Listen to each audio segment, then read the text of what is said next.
In an increasingly gig-based economy, you take on the jobs you can, even the ones that send alarm bells ringing in your head because you can tell that something just isn't quite right.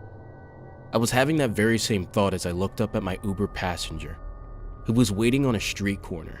It was about 11 p.m. and I can only just make out his profile in the dying light of a blinking street light. He was standing next to a bus stop, flanked by a field of corn stalks. That wasn't an unusual sight in the Midwest, where the back streets seemed to be covered by pockets of farmland. But it just so happened to be the length of corn stalks that helped me figure out that this dude was tall.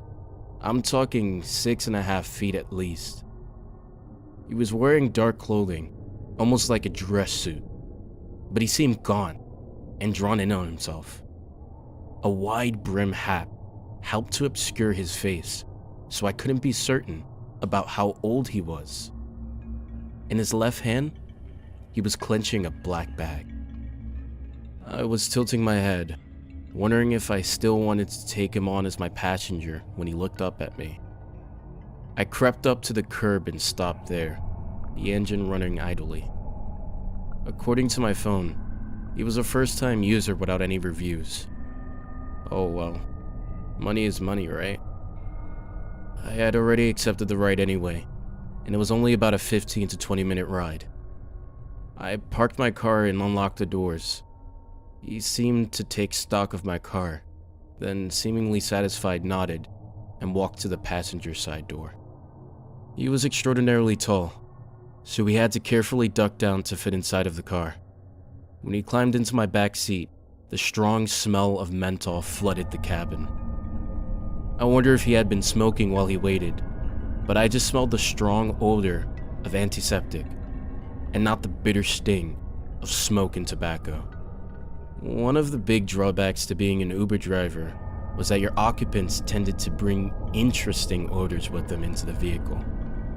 I'd often spray the backseat down with Febreze at the end of my shift, and even then, there would still sometimes be smells lingering in the cabin for a few days.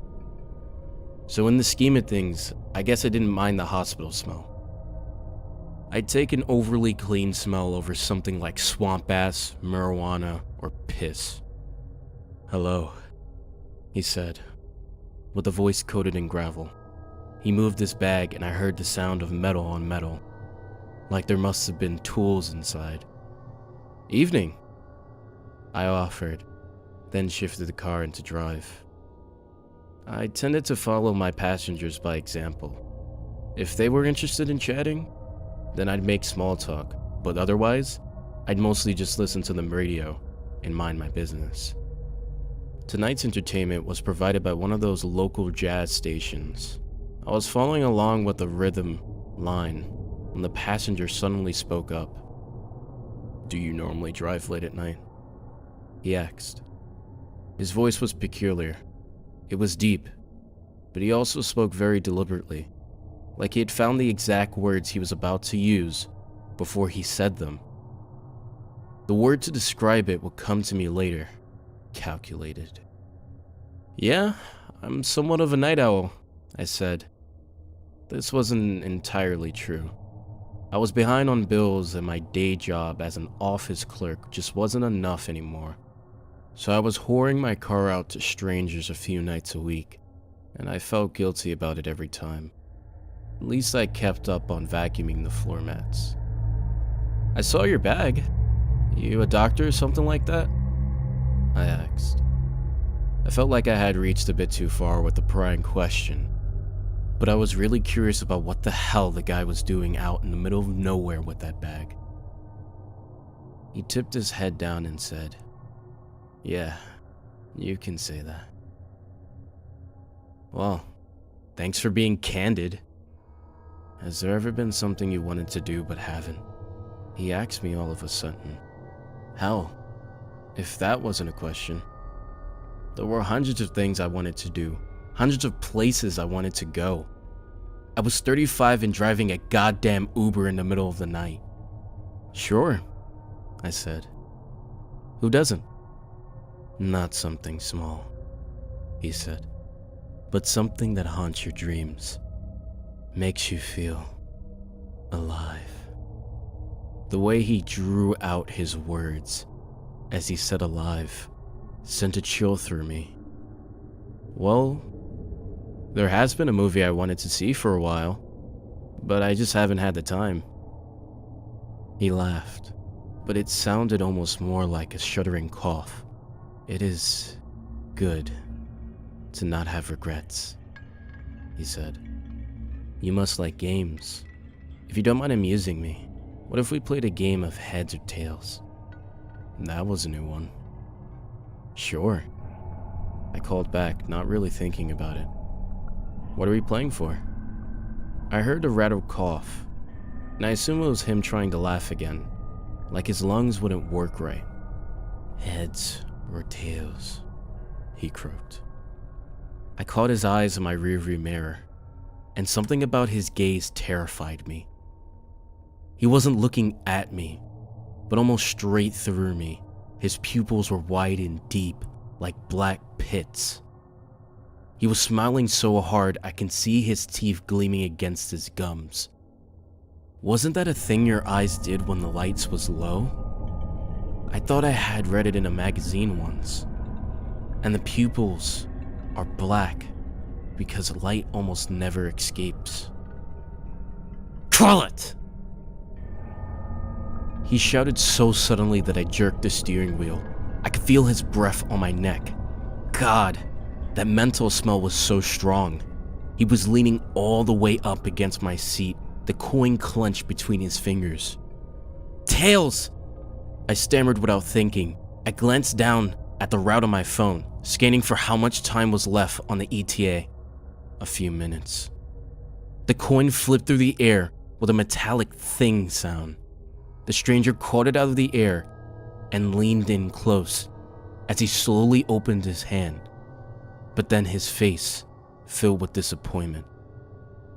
He leaned back in his seat and crossed his arms. Which was it? I asked, still feeling shocked by his sudden outburst. I guess I had won, but what did I win? He remained silent, and the sudden silence creeped me out. I started to think about what he was doing at the bus stop so late. I reasoned that he must have taken a bus from wherever he had been working, but the bus didn't run by his place. Why would a doctor not have a car? Maybe it was in the shop, I thought. Maybe it broke down somewhere. The things we tell ourselves to calm our anxieties write stories of their own. A few minutes later, I reached the end of the route, which stopped at a 2-story house in a neighborhood I sometimes traveled through, about a city over from where we had started. I'll never forget what he said, or how he said it. It is good to be home. He climbed out of the car and slowly walked up the front steps towards the dark house. I waited a moment with the engine idle, and I pretended I was checking my phone. He seemed to fumble at the front door for a moment, but then the door opened and he closed it shut behind him, almost imperceptibly so. I expected the lights to slowly turn on around the house, but that didn't happen. It just stayed dark. My phone beeped with the promise of another rider, so I turned up the jazz on the radio again and I left. I did a few more fares that night and forgot all about Mr. Tallman, who reeked of menthol. In fact, he didn't cross my mind again until the next day when I was driving through the same neighborhood and spotted the house again. But this time, there was yellow police tape draped around the lawn. My heart sank. I slowed to a crawl in front of the house, and leaning back said, "Hey, sorry, I just want to take a quick look here," to my passenger. "Oh my God," replied my passenger. "I think I heard about this on the news this morning." Morning news? I shifted uncomfortably in my seat, and I felt myself breaking into a cold sweat. "What'd you hear?" I asked. "A neighbor saw the front door hanging open this morning and peeked inside. The whole family was butchered. Like, there was blood everywhere. You serious? I asked. I just dropped the dad off here last night. That's... Jesus. Oh my God, really? You should probably tell the police. They probably have a lot of questions. She reached over the seat with her phone and showed me an article she had pulled up from the local news. Family of 5 slain in grisly murder. I looked at the headline and then the accompanying image of the family. All of them smiling, with no way of knowing their lives would soon be ending. The thought made me sick. Wait. I looked at the father. I mean, really looked at him. That was not the same man I had dropped off last night. I was almost sure of it. For one thing, he wasn't towering over the family like my passenger would have been.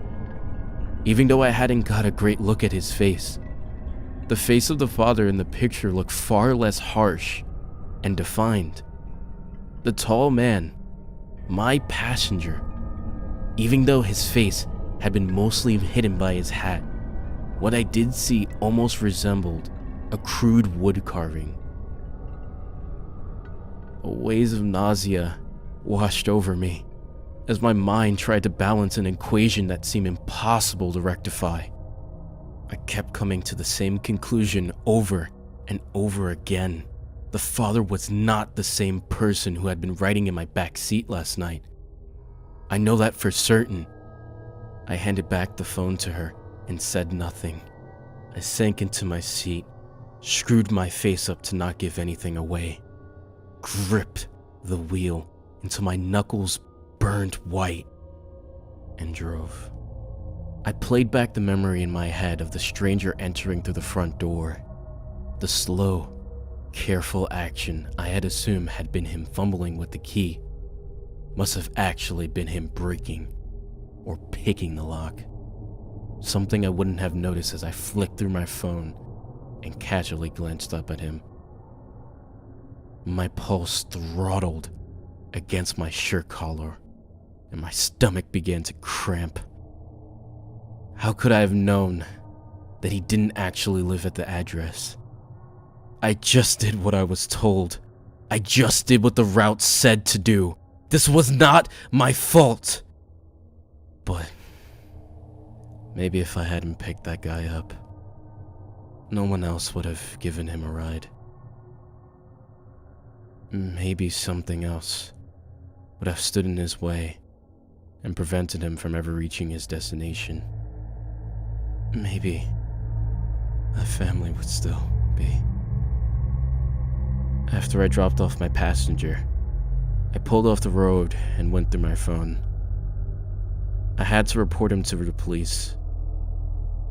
Even if he might have falsified all of his information. Even if he might be halfway across the state by now. It was then that I noticed I had a review I hadn't looked at yet.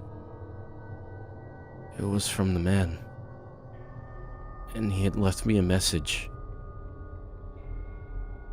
Thanks for the ride. You're lucky it wasn't heads.